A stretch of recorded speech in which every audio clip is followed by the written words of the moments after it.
In cycling today, we see lots of conflicts, dramas, and fights. And that's why the story of Frank Vandenbroucke in the 1999 Vuelta a España generates so many smiles and good memories. Do you want to know how the great Belgian champion turned a Grand Tour of Spain into a romantic movie with a soundtrack by Air Supply? Without further ado, let the show begin. In 1999, Frank Vandenbroucke had ceased to be a cycling promise, to become a cycling reality. That year he left the almighty Mappai team to join Cofidis, where he met the best doping doctor of the 1980s in cycling, the notorious Bernard Sainz, or as he is more popularly known, Dr. Mabuse. The Belgian went from being a man with a stable life to being the real rock star of cycling. A mixture of nights out, drugs of all kinds and conditions, women raised in the university of the streets, and above all, cycling exhibitions throughout the season, such as his well-remembered triumph in the Het Volk beating all the Mappai riders, or the wonderful Liege in which he left a legend like Michele Bartoli hanging out to dry on the Roudette. In May, they began to relate that mixture of trippy adventures and cycling doping substances with Frankie himself and his Dr. Mabuse, and so he couldn't produce a good Tour de France. But he did want to finish the year in the best possible way, being the road cycling champion in October.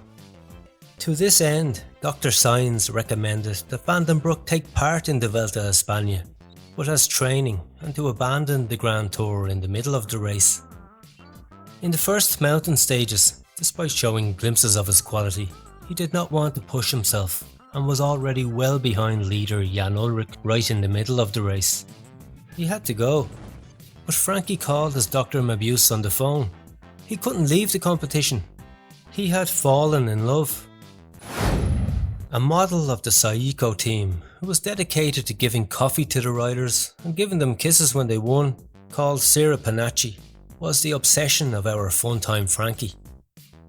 He thought more of the model's brunette mane than of the World Championships, and especially when she was initially reluctant to have contact with this crazy man full of pills in his body.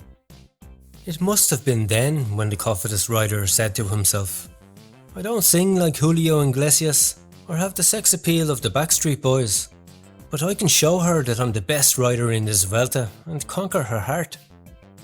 Lost in the general classification, he decided to attack in a mid-mountain day with a finish in Teruel.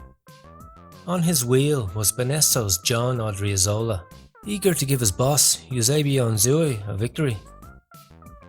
Knowing the class of Vandenbroucke, for him, a simple gregario, the only thing left to do was to offer the Belgian the prize of the victory in exchange for letting him win. But Frank was clear. He had to see Sira Panacci on the podium. He told Nzui that if he gave him the money, he would let Odriozola take second. The beast of love had entered inside him and was not going to let him go. So, at the finish line, he crushed the Spaniard and took the win. He was able to have dinner with Sira Panacci and have a first contact in which we suppose he recited verses and poems to conquer her. He assured her that he would see her again a few days later. 2 days later came the tricky mountain stage of the Alto de Abantos, overlooking the picturesque town of El Escorial below. That day, Frankie, who was bought by Jan Ullrich to help him defend the lead, decided not to attack despite being clearly the strongest rider of that Vuelta until just a few metres from the finish. Despite the effort, he missed the escapee Roberto Laiseca by a few seconds, and our Belgian champion was frustrated. But he made a promise to Sira Panacci. The next day he would win the stage. He would do it for her and give her the winner's bouquet of flowers, and it could be the best night of her life. The model couldn't believe it. The rock star was still in the competition just for her, and she was starting to fall in love. And so came the day of the popular Navalmoral butcher shop. On a second category pass with an average gradient of just 4.5%, Vandenbroucke began to pull the bunch as if he were descending rather than ascending the mountain. Jan Ullrich himself was asking him to please not accelerate so much. And the faces of the best climbers of the moment, like Pavel Tonkov, winner of the Giro, Chava Jimenez, king of the mountains, and Roberto Heras, future champion of several Vuelta a España, could have been used for poetic inspiration. Faces taken from Dante's Sojourn to Hell. He was crushing them, a classical man on an irrelevant mountain pass. The exhibition was such that they let him go to see if they could catch him on the flat terrain on the way to Avila. So it happened, but they did not realise that the beast in love wanted to conquer his beauty. Once Spaniard Mikel Zarbetia launched an attack with 1 kilometre to go on the wall of Avila. An effort in vain. Vandenbroucke, as if he were Cupid himself, pierced him with one of his arrows. He appeared like a missile, swiped a sticker off his bike, such was his acceleration, and went on alone to the finish line.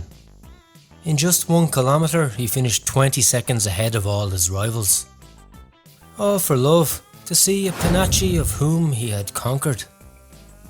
Vandenbroucke continued to race the Vuelta to the end, and had such incredible legs that he finished 3rd in the next day's time trial. And on the final day he had the luxury of a breakaway to add to his points tally, and returned to the podium in Madrid as winner of the points classification. He didn't aim to win the Vuelta, but he left with pockets full of Jan Ullrich's money and with his main target, Sarah Panache, in hand. The following year they married, had children, and divorced when the beast shot up the roof of their house with a shotgun in an argument. He passed away in 2009 in Senegal after a crazy night. May he rest in peace. I hope you enjoyed this story as much as I enjoyed telling it. We'll see you in the next one.